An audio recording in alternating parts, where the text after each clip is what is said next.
ওম শান্তি।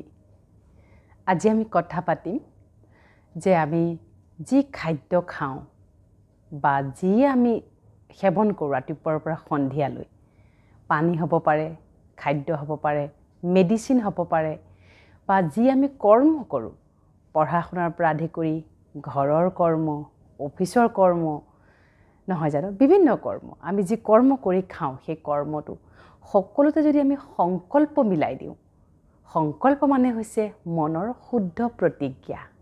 যি প্ৰতিজ্ঞা আমি মিলাই দিলে কি হ'ব, মনে তেনেধৰণৰে কামটো কৰিবলৈ মন বাধ্য হৈ যায়। মই ইয়াৰ লজিকটো বুজাই দিব বিচাৰিছোঁ। যদি ৰাতিপুৱা শুই উঠিয়ে আমি যদি শুদ্ধ সংকল্প লওঁ, ছাপ'জ এনেকুৱা ধৰণৰ মোলৈ কলছ আহে বা মোৰ ঘৰলৈ এনেকুৱা ধৰণৰ ব্যক্তি আহে যিয়ে কয় যে সন্তান অস্থিৰ, সন্তানে পঢ়া শুনা কৰে কিন্তু স্মৃতিশক্তি কম, বহুত ডাঙৰ উদ্দেশ্য লক্ষ্য ৰাখিছে কিন্তু তেওঁ পঢ়িলে মনত নাথাকে। হ'ব পাৰে প্ৰত্যেকজন ল'ৰা ছোৱালীৰে কোৱালিটি বেলেগ বেলেগ, কিন্তু সকলো ল'ৰা ছোৱালী শ্ৰেষ্ঠ আৰু সুপ্ৰিম, নহয় জানো? সকলোৱে বেলেগ বেলেগ কোৱালিটি লৈ আহে। তো তেওঁলোকক যেতিয়া মই সংকল্পৰ যেতিয়া মই তেওঁলোকক কথা ক'লোঁ যে ৰাতিপুৱা শুই উঠি সংকল্প ল'ব লাগিব, গতিকে সংকল্প লোৱা মানে কি? সংকল্প মানে নিজে নিজক কৰা প্ৰতিজ্ঞা। জানিব লাগিব সংকল্প কি দেই। সংকল্প মানে কি? আত্মবিশ্বাসৰে নিজে নিজৰ লগত লোৱা প্ৰতিজ্ঞা। আৰু এই সংকল্প কৰাৰ এটা সময় আছে, সেইটো সদায়ে কওঁ যে অমৃত বেলা ব্ৰহ্ম মুহূৰ্ত। যিকোনো সময়ত সংকল্প কৰিলে নহ'ব দেই, যিকোনো সময়ত কিন্তু সংকল্প কৰিলে নহ'ব। আৰু বিশেষকৈ সংকল্প যদি বহুতৰ মাজত কৰা যায় তেতিয়াও সফল নহ'ব। কিয় নহ'ব? কাৰণ বহুতৰ ভাইব্ৰেশ্যনটো মোলৈ যেতিয়া আহি থাকিব তেতিয়া মোৰ মন সেই সংকল্পত একাত্ম নহ'ব। যেতিয়া মোৰ লগত বহুকেইজন হুলস্থুলীয়া পৰিৱেশ হওক বা যিকোনো পৰিৱেশত মই থাকিম, মই সংকল্প ল'লে সেই থটটোৱে মোক কাম নকৰিব। কিয়? কাৰণ সেই সময়ত বিভিন্ন ভাইব্ৰেশ্যন মোলৈ আহিব, বিভিন্ন ধৰণৰ থট মোলৈ আহি থাকিব, হুলস্থুল আহিব পাৰে, বিভিন্ন ধৰণৰ কথা আহিব পাৰে। তেনেকুৱা ঠাইত কিন্তু সংকল্প কৰিলে নহ'ব। গতিকে ছাত্ৰ ছাত্ৰীসকলে যিহেতু শিশু দিৱস, আজি শিশু দিৱস উপলক্ষে ছাত্ৰ ছাত্ৰীসকলে কি কৰিব লাগে? ছাত্ৰ ছাত্ৰীসকলৰ লগতে পিতৃ মাতৃয়ে ছাত্ৰ ছাত্ৰীক সংকল্প লোৱাত কেনেকৈ সহায় কৰিব তাৰ বিষয়ে আজি কথা পাতিম।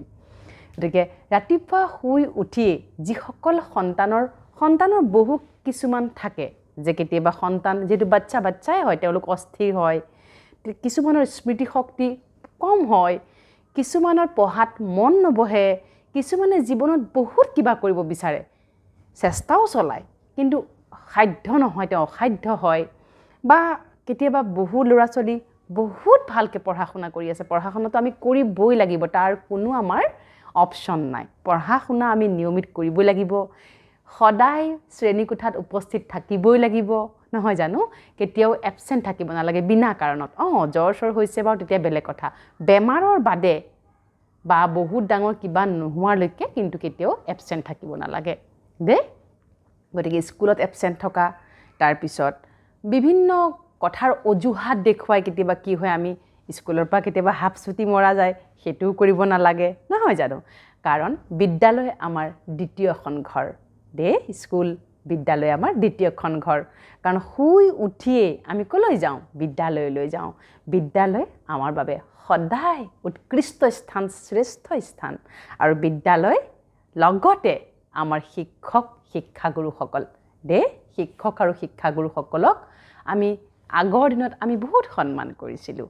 যেতিয়া শিক্ষাগুৰু আহে, আমি ছাতি যদি লৈ যাওঁ, যিমানে ডাঙৰ ৰ'দ নাথাকক কিয়, আমি ছাতি তল কৰি পেলাই সন্মান দিছিলোঁ। যদি চাইকেল চলাই গৈ আছিলোঁ, শিক্ষাগুৰুক দেখাৰ লগে লগে চাইকেলৰ পৰা নামি দিছিলোঁ। গতিকে শিক্ষাগুৰুক আমি সন্মান দিয়াৰ ভাৱাৰ্থ এইটোৱে যে আমাৰ জীৱন গঢ়াত 80% অৱদান শিক্ষাগুৰু থাকে। গতিকে এজন শিক্ষাগুৰু আমাৰ বাবে কোন বাৰু? আমাৰ মাৰ্গদৰ্শক, আমাৰ পথ প্ৰদৰ্শক। সেইবাবে কেইটামান সংকল্প ৰাতিপুৱা ল'ব লাগিব। যিকেইটা সংকল্প ৰাতিপুৱা কিন্তু শুই উঠি একো কৰিব নালাগে, মনত ভাবিব লাগে বা ক'ব লাগে, আত্মবিশ্বাসৰে ক'ব লাগিব।